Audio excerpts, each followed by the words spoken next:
ભારત સરકારનું ગઈકાલે રજૂ થયેલું નિષ્ફળ બજેટ, ત્યારે આજે એવું લાગતું હતું ગુજરાત એટલે ભાજપનું મોડલ છે, ચૂંટણીનું વર્ષ છે, પણ એના 42 પેજના બજેટના પૂરેપૂરું મેં વાંચન કર્યું. 17 પેજમાં તો કશું જ નથી, માત્ર વડાપ્રધાનની વાહવાહી. વડાપ્રધાનના કારણે વિકાસ યાત્રા આગળ વધી છે. 44% લોકો કુપોષણથી પીડાઈ રહ્યા છે. 1,32,000 ગુજરાતના કુટુંબો છે. એક કુટુંબ પૈકી 72,000 કુટુંબ 5 કિલો અનાજ ઉપર નિર્ભર થઈ ગયા છે. કયું આ ગુજરાત છે? ગાંધી અને સરદારનું ગુજરાત એક વખત દેશમાં અને દુનિયામાં નામના મેળવી હતી.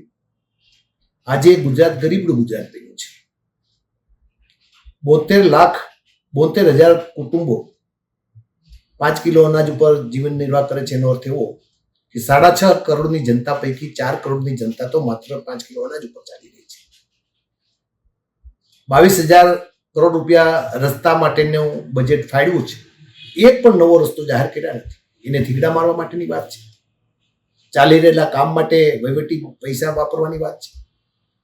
નવા કરવેરા જરૂર નથી નાખ્યા, પરંતુ ચૂંટણીનું વર્ષ છે એટલે નવા કરવેરા નથી નાખ્યા. આડકતરા કરવેરાથી ગુજરાતની પ્રજાને નીચવવાનું કામ કરશે. 15,000 ઓરડા નવા બનાવવાની વાત કરી છે. 45,000 ઓરડા બનાવી નાખ્યા છે એવી વાતો કરે છે. 65,000 ઓરડાના વાંકે આજે ગરીબ છોકરાઓ, ગરીબ વિદ્યાર્થીઓ, સામાન્ય વિદ્યાર્થીઓ ટાઢ તડકો અને વરસાદમાં બહાર ભણી રહ્યા છે. શિક્ષકો વગર ભણી રહ્યા છે.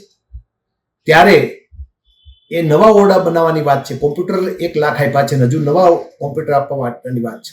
ભણશે ગુજરાત, પણ વિદ્યાર્થીને શિક્ષકો કોણ ભણાવવાનું છે? કોણ ભણશે? મને એમ હતું કે ખેડૂતો માટે કદાચ આ વખતે સરકાર કંઈક આપશે, પણ ખેડૂતને તો મોટો ઠેંગો આપ્યો છે. ભારતની સરકારે કશું ન આપ્યા પછી માત્ર વાહવાહી લૂંટવાનું કામ કર્યું છે. ખેડૂતો માટેનો ઉલ્લેખ નથી, માત્ર ખોટી વાહિયાત વાતો છે. નવી રોજગારી ઊભી કરવા માટેની તકો નથી. સેકન્ડ ક્લાસ ડબ્બો જે હતો એ ડબ્બાને કલર મારીને એની ઉપર ફર્સ્ટ ક્લાસ લખ્યો છે. એટલે નવી નગરપાલિકાઓ 5 કોર્પોરેશન 6 નવા ઉભા 7 નવા ઉભા કરી રહ્યા છે. એટલે જૂનો ડબ્બો છે એને કલર મારીને ફર્સ્ટ ક્લાસ લખવા સિવાય બીજું લાગે છે. નાણામંત્રી બહુ હોશિયાર છે, પણ આ નાણામંત્રી ઉપરના દબાવના કારણે કશું બોલી શક્યા નથી. 1.5 કલાક સુધી પોતે બજેટ વાંચ્યું. પાણી પીવાની જરૂરિયાત ઊભી થઈ તો સ્પીકરે કહ્યું કે હવે તો પાણી પીવું એ બરાબર નથી, આઉટ ઓફ ડિસિપ્લિન છે. બહુ સાચી વાત છે કે ન પીધું, પરંતુ સ્પીકર સાહેબે પાણી આપ્યું, પાણી પીધું, પછી જાહેરાત કરી.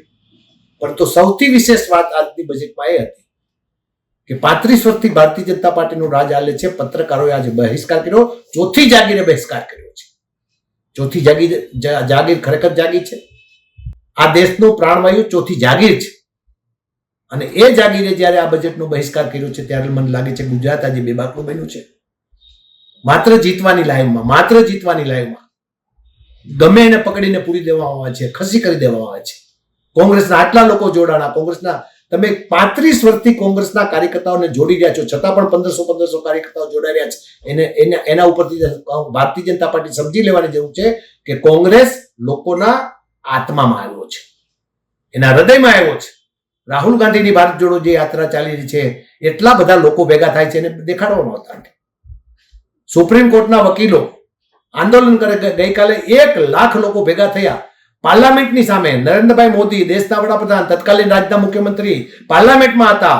નિકમ્મી સરકાર નહીં ચલેગી ના નારા સુપ્રીમ કોર્ટના વકીલો કે જે કાયદાનું રક્ષણ કરનારા છે એ બોલાવતા હતા. આ પ્રકારનું આજે પરિસ્થિતિ નિર્માણ થઈ છે. ગરીબ માણસ લૂંટાઈ રહ્યો છે, ખેડૂત બેબાકડો બન્યો છે, યુવાનો રાહમાં બેઠા છે, આત્મવિલોપન થઈ રહ્યા છે. ગુજરાતમાં આત્મવિલોપનનો આંકડો વધારે છે અને એ વધારે આંકડો છે એના કારણે ગુજરાત આજે પાછળ ધકેલાનું છે. 35 વર્ષથી ભારતીય જનતા પાર્ટીની સરકારમાં ગુજરાત જો નંબર 1 બન્યું હોત તો કેરલા કરતા પણ, આ કાશ્મીર કરતા, ઉત્તર પ્રદેશ અને બિહાર કરતા પણ નીચી કક્ષાએ પહોંચાડવાનું પાપ જો કર્યું હોય તો ભારતીય જનતા પાર્ટીએ કર્યું છે.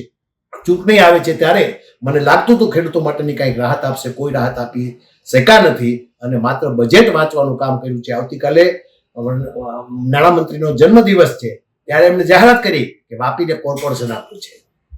અમારા નીતિન કાકા ક્યાં ગયા છે? વધારે બજેટ જેને રજૂ કર્યા એ એક પણ જાહેરાત કરી શક્યા નહોતા અને કર્યા પછી એનો અમલવારી થઈ નથી. એવું જ આમાં થવાનું છે એવું મને લાગે છે. ત્યારે ગુજરાતની પ્રજા જાગે. ગુજરાતે તો નમૂનારૂપ રાજ્ય છે કે જેને દેશને રાહ આપ્યો છે. ગાંધી સરદારની ભૂમિ છે. એ ભૂમિ ફરી વખત જાગે અને દેશને રાહ આપે અને ફરી વખત આવતી દેશની લોકશાહીને ધબકતી રાખવા માટેનું કામ કરે એવી અભ્યર્થના રાખું છું. માત્ર ભારતીય જનતા પાર્ટી ઉપર આધાર રાખીને ચાલી શકે તેમ નથી. ગુજરાત બરબાદ થયું છે અને આજનું બજેટ વધારે બરબાદી નોતરે તે પ્રકારનું બજેટ છે.